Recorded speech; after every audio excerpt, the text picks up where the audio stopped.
else. And I think what's interesting is, and maybe you have some experience, is that there are plenty of, it's not Islamic leaders, it's the radical Islamic leaders. And so in your experience with meeting the citizens of Iraq and working with them, there are plenty of people who are rational. Absolutely.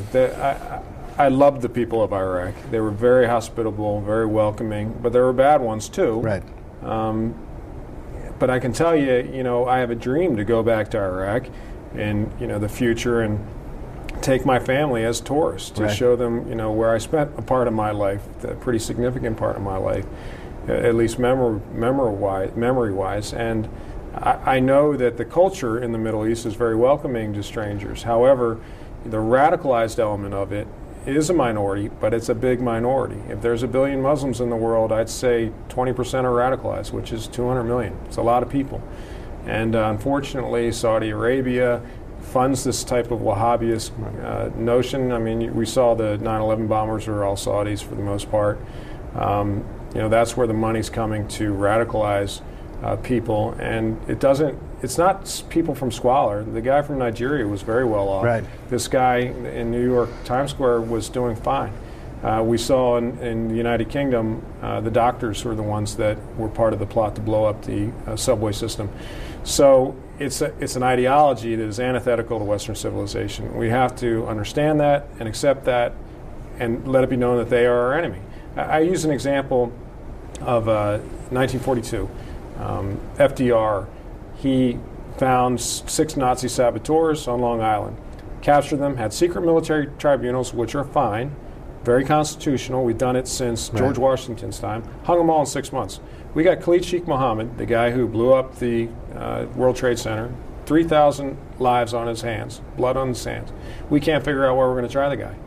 To me, we've fallen down on our job of what we do to protect the country when we know we have a mass murder and we can't figure out where to try him. But I think one thing to me, it's almost like as if at some points I feel like no one's in charge. I mean, just someone make the decision and run with it. And I'm not sure if that's just because the government has gotten so large that some people might think it's too big to even control, or if it's just a lack of leadership now. It's a lack of leadership. I mean, that's what you learn day one of Marine Corps Officer Training School, is Marine Corps Officer Candidate School, is leadership is your job. And leadership traits are keeping your troops informed. It's also, saying, follow me. And when President Barack Obama tells the families of the Cole bombing, the USS Cole that was bombed in Yemen, that we're not going to try the guy yet because we're not ready. Right. I mean, come on. Right. When are you ever going to be ready?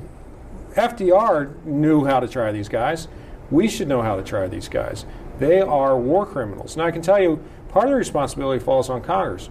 Because when they said that you can go into Iraq or go into Afghanistan, they gave the president carte blanche authority, essentially, to do that. Congress actually has a constitutional duty to declare war, and they should have. And if they would have declared war on Al-Qaeda or Iraq or Afghanistan, or the Taliban, then you wouldn't have to worry about whether you're trying them in federal courts or military tribunals, because they're war criminals. They're not common criminals. This whole notion that we're Mirandizing the Christmas bomber, or even the guy from New York Times Square, he is a war criminal. Right. He needs to be tried by military tribunals, and quickly. We've gotten away from that for whatever reason. It's due to a lack of leadership. And you see that not just in our national defense, but what we talked about earlier with jobs. It's a complete lack of leadership as far as where we're going in this country, with jobs, with national security, who our enemy is, all these sorts of issues. Let's stop dealing in Alice in Wonderland Fantasyland. We need to start dealing with reality. Well, I think you answered my last question that I want to ask you, but I guess I'll pose it anyways.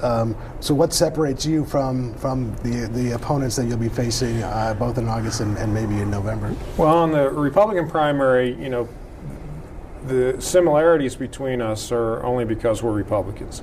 You could take any Republican and say, yes, there's similarities because we belong to the same party. I will say I'm an American first. An old colonel boss of mine would say, whatever your job is, Captain Rooney, you're a Marine Corps officer first. And so whatever party I belong to, I'm an American first. I'm going to do what's in the best interest of the country. The other thing is, your life experiences, your narrative, what wisdom you bring to the seat. I'm 37 years old, but I bring a lot of wisdom to the seat. I'm not running for other offices because what I've done in my life suits me well for Congress. National security issues we talked about, veterans issues. I have an intimate understanding of what veterans deal with in the VA. We have 40% of Republican households in this district are veteran households. Post-traumatic stress disorder, brain injury, we're not doing a good enough job in dealing with that. Highest suicide rate, divorce rate in the military right now. Why is that? Because we're not doing a good enough job in treating our families and our soldiers and sailors and Marines and airmen. And I'm a small business owner. I'm a big business owner. I have created jobs in that regard. I also have dealt intimately with the healthcare system. All those sorts of issues are congressional issues that I'll be dealing with. I've lived on border towns in Arizona, in Yuma, Arizona, and San Diego. I understand the issues that are going on in San Diego and Arizona because I've lived there when I was in the Marine Corps, the immigration problems that we have. So when I look at job qualifications, it was the Congress that I saw I was most qualified for. Not just running for Congress because, I have an office down in D.C. It's because I believe I'll be able to serve the people of the 7th Congressional District best there, and I'll be able to bring my life experiences to bear there and to represent the people better than Mark Schauer is. And that's the difference between me and Mark. Congressman Schauer is a liberal, and he's trying to run away from that label, but the reality is he is. He voted for the stimulus, for the omnibus, for cap and trade, cap and tax, for the health care bill twice, against the Stupak Amendment. All these things that the biggest issues he had, he voted with his party. And he should be a proud liberal. I'd have a lot more respect for him if he talked that way. Instead, he tries to pretend that he's moderate. But the difference between Mark now and Mark, when he ran before, is people are paying more close attention to it. They're not buying what you say. You got to walk the walk. Everybody now is from Missouri. I want you to show me, kind of thing. And that's what I want to do down in D.C. is show the people, listen to the people that I am a center-right candidate, that I will represent their interests better than the current congressman. And, we need new blood in this state. I have a fresh perspective. I have fresh eyes. I like to say that Donald Rumsfeld was a fine man, but he wasn't getting the job done as Secretary of Defense. When we brought in a new Secretary of Defense, got the job done. And that's what I believe, I represent, is new blood, new leadership to bring Michigan forward, to get the ball over the goal line and get to where we need to be to create jobs, keep our families together, bring new people in here, and bring people back. Well, I think we've had a great discussion and we covered a lot of things. I really appreciate you coming by. If somebody wants to learn more about you, your website is Run with Rooney.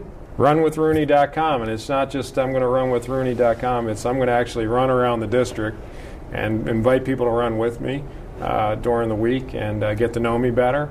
I'm out there every day, all 7 counties. I'm working hard to earn people's votes. I'm not going to take anything for granted. I know that I need to get my name ID up, and that's what I'm doing. Nobody's going to work harder than me for the people of this district. And please go to my website. I have a Facebook page. I have a Twitter page. All